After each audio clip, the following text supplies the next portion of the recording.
The night was quiet, but the silence felt heavy. Rumors were already spreading across the front line.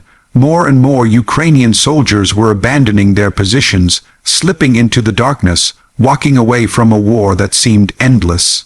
In the fading glow of distant artillery flashes, the empty trenches told their own story, a story many were afraid to say out loud.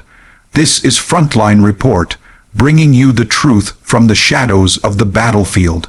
Across a battered frontline sector, commanders searched for answers.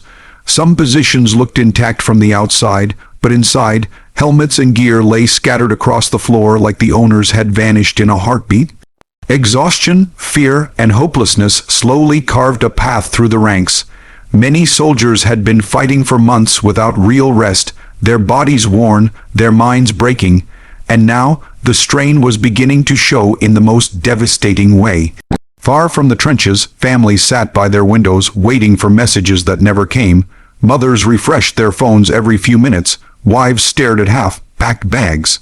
Rumors of desertions had reached them too, and not knowing whether their husbands had run, fallen, or simply disappeared was a torment all its own. The war was no longer just at the front. It had seeped deep into every home, every breath, every fear. In the cities, military patrols tried to gather new recruits, but even here, men disappeared into alleyways and crowds, hoping to avoid being dragged into a fight many believed they would never return from. Streets felt tense, eyes shifting nervously from one uniform to another. The war was shifting, changing, losing the support of those meant to fight it. The cracks were widening. As dawn crept across the horizon, the scale of the desertions became impossible to ignore. Commanders radioed in with reduced numbers. Units once full now felt like ghosts, and somewhere in the distance, the enemy watched, no doubt sensing the weakness forming in the defense lines.